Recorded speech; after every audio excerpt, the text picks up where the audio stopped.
Sabri Thai, en direct de Thaïlande, je suis à Bangkok. Et aujourd'hui, nous allons aborder un des sujets les plus importants sur l'immobilier en Thaïlande. On entend de tout, mais est-ce qu'on peut acheter un terrain, une maison en Thaïlande? Voilà, je ne vais pas pouvoir répondre à cette question tout seul. C'est la raison pour laquelle j'ai besoin de l'aide de Fabrice. Oui, Sabri. Voilà, salut. Bienvenue Fabrice, comment vas-tu? Merci, très bien, merci. Voilà, on est dans un cadre sympathique aujourd'hui pour sympa. aborder une thématique super importante. Est-ce qu'on peut acheter une villa en Thaïlande? Est-ce qu'un étranger, pardon, peut acheter une villa en Thaïlande? À la fameuse question. Ouais, la fameuse question. La fameuse question. Écoute, on va commencer très clairement. La loi n'autorise pas les étrangers à détenir un terrain en nom propre. Voilà, bonne journée. Voilà. Ok. Donc voilà, donc il faut partir de ce point-là, d'accord? On ne peut pas détenir. Alors je vais compléter. La loi n'autorise pas un étranger à détenir un terrain en nom propre, mais il est possible pour cet étranger de détenir la maison qui est sur le terrain. Voilà, en gros, vous allez être propriétaire, on va dire, de la maison, de la salle à Du manger, bâtiment. des chambres, de la salle de bain, mais le terrain sur lequel vous êtes, Pas en nom propre. il n'est pas à vous. Voilà, alors je Voilà. t'explique un peu comment on fait. C'est-à-dire que, partant du principe que l'on ne peut pas être propriétaire de ce terrain en nom propre, il y a à toi deux solutions. Ouais. Solution numéro 1, la loi autorise les étrangers à louer un terrain sur une durée de 30 ans D'accord. qui peut être renouvelé. Donc ça c'est une option. Du C'est leasing. une- On appelle ça le leasing. Voilà, ça s'appelle un leasing. Et ça, c'est autorisé par la loi. Donc qu'est-ce qui va se passer? C'est-à-dire que quand on va repérer un terrain, on va faire un lease soit avec le promoteur du terrain, Ouais. soit si c'est un particulier. Premier conseil que je donne, c'est toujours préférable de le faire avec une société. Parce qu'un particulier, le particulier, il n'est pas immortel. Tu vois, le jour où le 30 ans, c'est long. Ouais. Si tu achètes un terrain à un monsieur qui a 70 ans, dans 30 ans, le pauvre, il risque de plus être là. Et toi, tu as un contrat avec quelqu'un qui n'est plus là, un particulier. Ah, d'accord. Tandis que si c'est une société, une société, elle est là pour durer. Donc ça, c'est le premier point. Donc quand je dis société, ça peut être un projet immobilier qui est sur plan et ils vendent la parcelle de terrain avec la maison. Ils peuvent te dire, on vous lise le terrain et la maison, on la met à votre nom. Ok. Et quand je dis la maison, on la met à votre nom, pareil, on l'enregistre au cadastre à ton nom. Ok. C'est le permis de construire. On met le permis de construire à ton nom. D'accord. Et il t'appartient. Donc l'option numéro 1, tu as fait ton lease.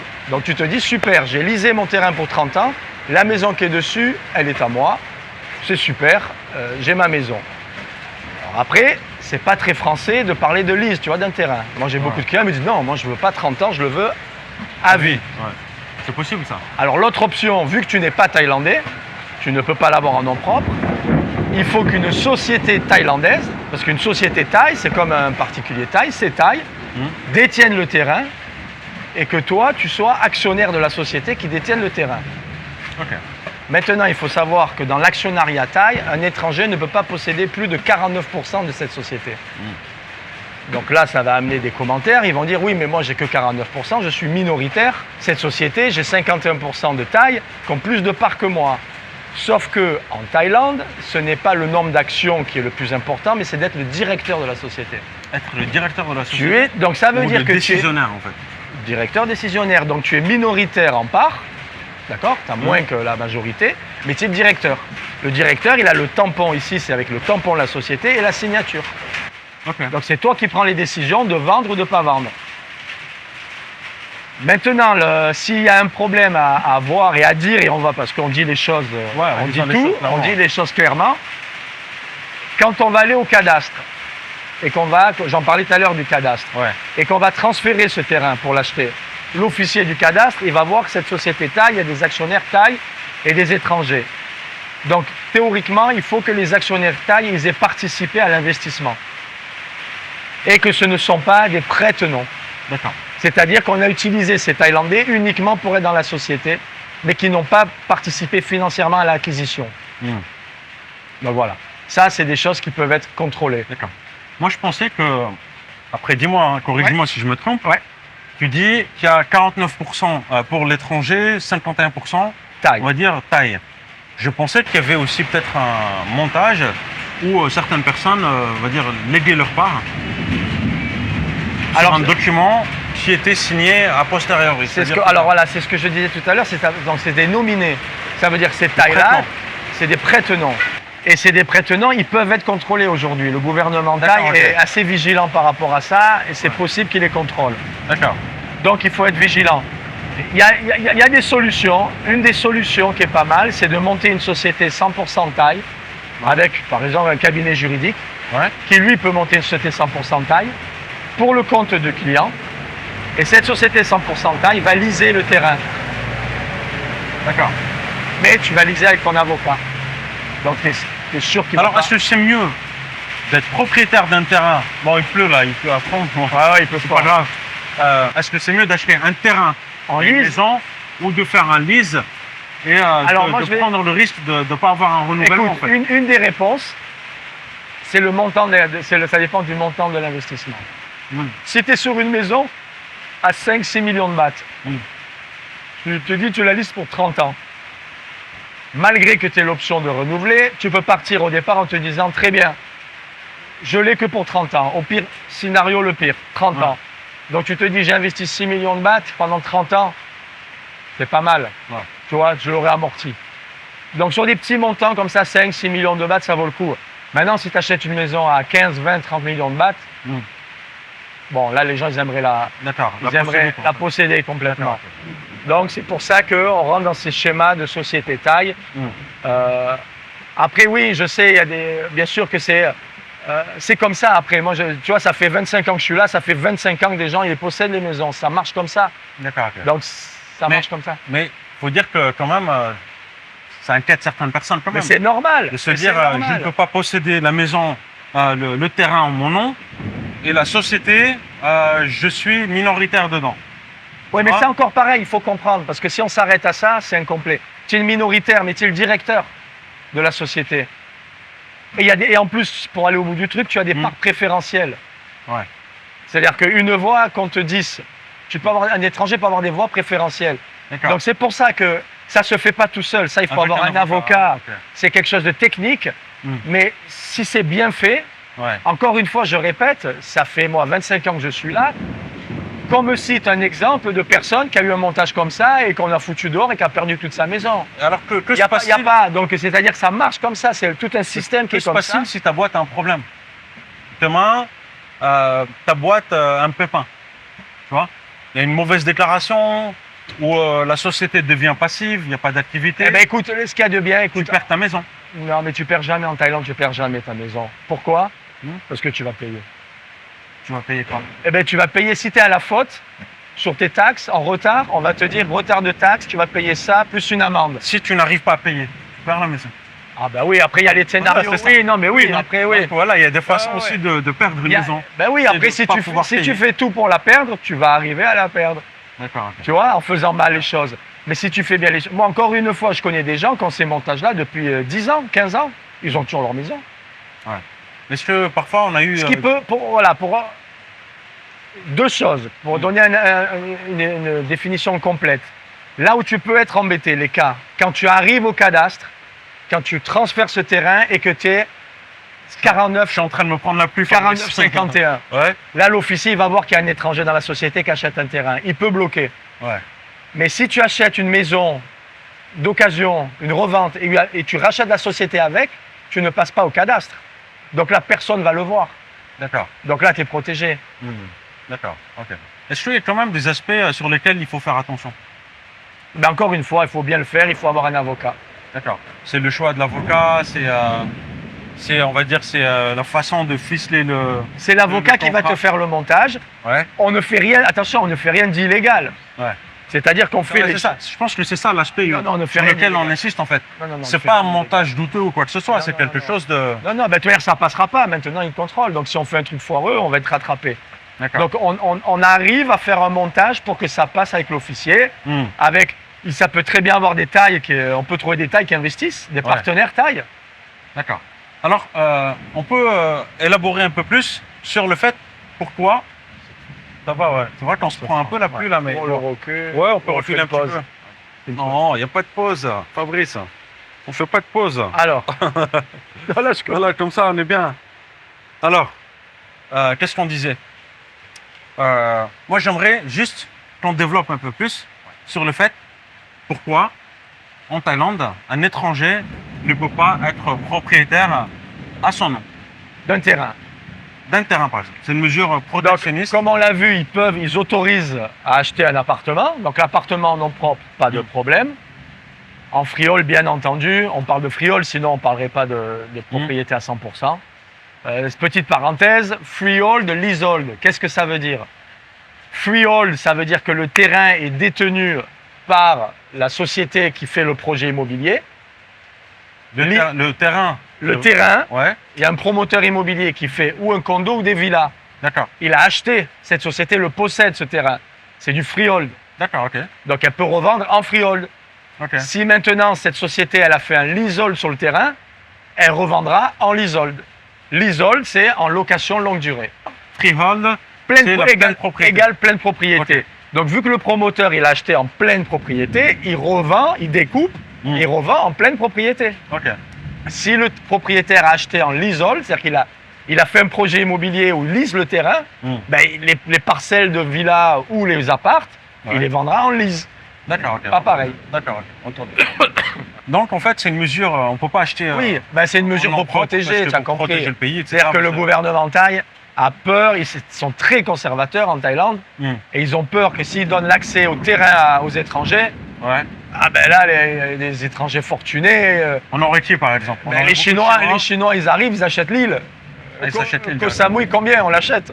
Ouais. Tu vois, des gros promoteurs où je sais pas, où ils achètent des montagnes Il y a des entières. gros pays, en fait. Voilà. Le Qatar Donc, ou des choses comme voilà, ça. donc ils ont peur et les Thaïlandais perdraient l'accès à la propriété. Un Thaïlandais ne pourrait plus s'acheter un terrain. D'accord, ok. Donc c'est une mesure, ils ont fait comme ça pour préserver le foncier. D'accord. Sympa, on prend le bateau? On va où? À Samui? Ouais, je sais pas si c'est possible. ไปไหน ไปเที่ยวไหน ไปไหน Pas beau ça. Ouais, c'est sympa ici. En Europe, il en ferait des doigts aux touristes. C'est vrai, ça. On la met celle-là ou pas? On peut passer, non? Dommage qu'on n'ait pas filmé les petits. Ouais, c'est pas grave, on la met. Bon, voilà. Ça passe, ça, hein? Ouais, ça brille. Non? On peut, tout. Oh non, pour moi, ça me fait Tout ce rire. qui intéresse. Ouais. Alors ouais, ok, c'est dans cette mesure protectionniste. Et quand même, il y a beaucoup de gens voilà, qui se disent, bon, en Asie, de toute façon, tu n'es jamais propriétaire. Et on entend beaucoup ça quand même. Bah tu oui, vois. je le vois dans les commentaires. Tu vois dans les commentaires, mais... oui, mais c'est... Alors ouais, enfin, je trouve c'est mal. C'est des raccourcis. Parce que c'est des commentaires de gens qui connaissent pas le montage. Ouais. Et c'est un peu la facilité quand on maîtrise pas de Mais dire... quand bah, tu parles du montage aussi, tu as des gens qui disent, non, mais c'est pas toléré, c'est la zone grise. Et tu sais, en Thaïlande, on parle toujours de zone noire, l'illégal, de zone blanche. Tout ce qui est légal. Citez-moi un exemple de quelqu'un qui a fait un montage bien fait et que ça devrait passer à la télé ou quelque part. Ouais. Où tu as vu la police arriver, le foutre dehors, lui dire t'as perdu ta maison. Ouais. Ça fait 25 ans que je suis là. Ouais. S'il y avait eu un cas, Ouais. je t'en parlerai. Ouais. Moi, j'ai pas de cas. T'as jamais entendu Mais non, ça, c'est ça le problème. Qu'on me cite un cas de quelqu'un qui avait un condo, parce qu'il y en a aussi, le condo. Où on est venu, on lui a dit sors du condo, il n'est plus à toi. D'accord. Mais alors, Donc dans ça, ce cas-là- ça n'existe pas. Si tu es à la faute, on vient te voir, on va te dire attention à votre société, le montage n'est pas bon, le directeur, et tu corriges. Tu corriges. Et ton avocat va te dire attention, là on est à la faute, on va prendre une amende. Mais moi, alors peut-être que j'ai pas tous les cas, mais j'ai pas eu de cas de quelqu'un qui a perdu sa maison. D'accord. Qui a perdu sa maison.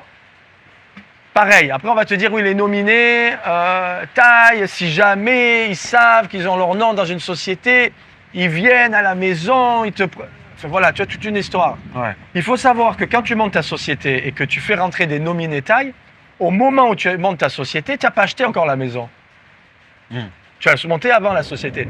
Donc ce gars qui est rentré, ce Thaïlandais qui t'a aidé à être actionnaire de ta société, D'accord. pour ce service, tu peux le rémunérer.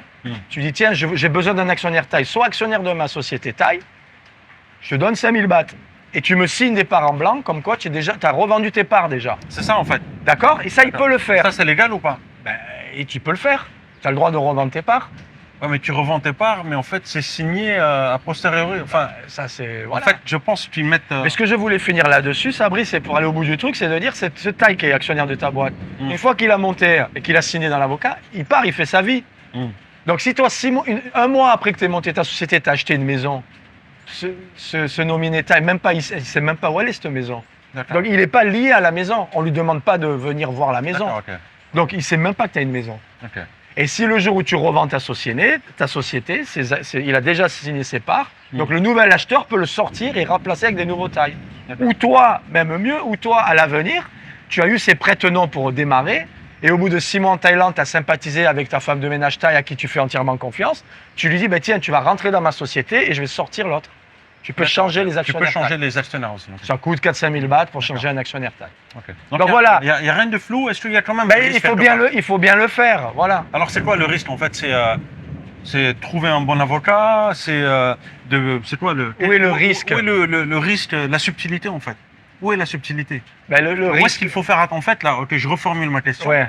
Où est-ce qu'il faut faire attention lorsqu'on achète Encore une fois, Ouais. c'est un peu banal ce qu'on va dire, mais c'est à partir du moment où tu as un projet d'achat de villa, Ouais. condo c'est facile, hein, Hmm. sans nom propre, mais le terrain, avocat, et l'avocat va monter la société, va peut-être, l'avocat c'est une société taille, il peut très bien monter la société 100% taille, là c'est crédible un avocat, il peut monter une société 100% taille, Hmm. mettre le terrain dans la société et la maison au nom du client à travers le permis de construire. D'accord. D'accord? Le permis de construire peut être à ton nom, Hmm. ça c'est bien. Ah, Donc c'est pas- à toi. Donc tu as verrouillé le terrain avec la société taille et la maison à toi. Hmm. À partir de là, on ne peut pas te mettre dehors, tu as au moins la maison sur le terrain. Ah oui, comment ça se passe en cas de litige? En cas de litige, Si eh tu as ben, la maison, mais eh le ben, terrain le ne litige, t'appartient plus. le comment on fait? litige, alors qu'est-ce qui C'est pourrait bizarre, ça, quand arriver? même. Délation. Délation. Ton voisin, il sait que tu es un étranger, tu as un terrain, il n'est pas content, il dit ouais, comment ça se fait que lui il a un terrain? Ah, Ils d'accord. viennent inspecter, mais ça arrive, écoute, j'ai pas moi de. Ouais, ouais. Mais on essaie de chercher, tu vois, pour essayer d'être transparent avec Ouais. les auditeurs, on essaie Mais de dire tout. Imaginons que tu as ce cas de délation. Il va venir. Ça, c'est intéressant, ça. hein. Voilà, on va venir, on va t'inspecter le terrain. À qui appartient le terrain? Ouais. Hop, à une société taille. Bien, une société taille, elle a le droit. Ouais. Donc après, on peut vérifier les actionnaires. Donc si tu as des actionnaires majoritaires taille, eh ben, la société, elle a lieu d'être. Et si la société, elle est 100% taille, bon, ben là, ça passe sous les radars. Mm. Et cette société, elle te lise le terrain indéfiniment, puisque c'est, entre guillemets, ta société. Mm. L'avocat l'a faite pour toi. D'accord. ok. Donc là, il n'y a pas de dire, si c'est un particulier qui ne veut plus renouveler, là, la société, elle est faite pour toi. Mm. Et dernière chose que je voudrais rajouter pour sécuriser, on fait un contrat. Un contrat qu'on enregistre au cadastre. Tu es d'accord? Ouais. Donc quand dans le contrat, tu as dit, société X qui détient ce terrain, loue à Sabri pour 30 ans, pour une durée de 30 ans. Ensuite, clause numéro 2, la société X accepte de renouveler, on peut le dire déjà, les clauses, on dit tout avant. Ouais. C'est-à-dire qu'au premier jour, tu sais ce qui va se passer dans 30 et 60 ans. Tu le marques dans le contrat. Mm. Et quand les deux parties ont signé et que le contrat est enregistré au cadastre, ben, il a une valeur juridique. Mm. Tu comprends? D'accord. Ouais, je- Donc voilà quand on va au bout des choses. D'accord. Donc l'avocat, une fois de plus, ça se fait avec un avocat. Un bon avocat va verrouiller le dossier Mm. pour que ça se passe bien. Que se passe-t-il si on a une maison qui est sur un terrain? Ok. C'est ta Ouais, maison. mais sauf qu'il faut évacuer le terrain. Pourquoi? C'est pas ton terrain. Ah non, mais si tu as construit la maison déjà, c'est que tu as Ouais. sécurisé le terrain, Sabri. Oui, non, mais Tu n'as pas construit la non, mais que se passerait-il dans le cas? C'est juste par curiosité. Que se passerait-il si on se retrouve dans la situation suivante? On a un terrain qui appartient à quelqu'un d'autre, un taille, ok, qui ne t'appartient pas, et toi, tu as posé ta maison sur le terrain. Donc tu as eu un contrat avec cette personne. Elle t'a laissé le droit de construire sur son terrain. Ok, disons que tu as fait ça avec ta femme, ok, et qu'il y a une dispute, et que voilà, vous n'allez plus pouvoir vous réconcilier, toi et ta femme. Très bien. Elle veut garder le pareil, terrain. Et toi, tu as la maison. Alors si tu as été malin, Ouais. il faut l'être malin. Quand tout va bien, tu vas chez l'avocat et tu dis le terrain appartient à mon épouse Taille, la maison est à moi et ma femme, je fais signer un droit de jouissance du terrain. Un usufruit. D'accord. Ça te veut dire que même si tu te disputes, elle a signé comme quoi c'est son terrain, mais toi tu as l'usufruit du terrain. Tu as le droit d'utiliser le terrain. Pendant combien de temps? Ben, c'est défini dans le contrat. Donc tout est dit. Tu comprends pourquoi je parle d'avocat et de contrat, c'est que Les gens, ils te disent, ah oui, Messi, il n'y a pas de Messi, puisque justement, il n'y a pas de Lionel Messi. Il n'y a pas de Messi. Non, il n'y a pas de Messi, juste pour finir, parce que tu as verrouillé au premier jour. Tu as mis dans les contrats, si jamais. C'est pas du tout la réponse que j'attendais. Je pensais que tu allais me dire, tu débarques avec un bulldozer, tu détruis la maison. Bah, alors oui, tu peux. Ça, c'est si tu as mal fait les choses. C'est-à-dire que tu as mal fait les choses, tu n'as pas verrouillé. Ta femme te dit, mon grand, on était mariés, tu m'as payé le terrain à mon nom et tu as construit la maison. Ouais. Maintenant, dégage. Tu n'as rien, tu n'as pas de contrat, ben, tu dégages. Mais la maison revient à qui alors? Bah alors, si tu as enregistré la maison, non, tu vois, là, c'est vrai, je reviens. Si tu as la maison, on ne peut pas quand même. Elle t'aide à avoir un pied dans la propriété, la maison. C'est-à-dire qu'elle est valorisée. D'accord, ok. C'est-à-dire que si elle te dégage, tu dis oui, mais la maison, elle a une valeur de temps. Tu dois me dédommager la maison. D'accord, en fait, il y a toujours des arrangements. En fait. Ben, il y a des arrangements et surtout, il y a des. Voilà, si tu as bien fait les choses, si tu as enregistré la maison à ton nom, eh ben, sur ce terrain, ça c'est à toi. Donc, on doit te dire, tu sors, mais la maison, elle se négocie. Elle a une valeur. Tu dis, je sors, mais moi, je veux 3, 4, 5 millions de bahts de la maison. Est-ce que Fabrice, tu recommandes d'acheter une maison à deux? Ça peut se faire. Ça peut se faire. On va dire avec un couple franco-thaï.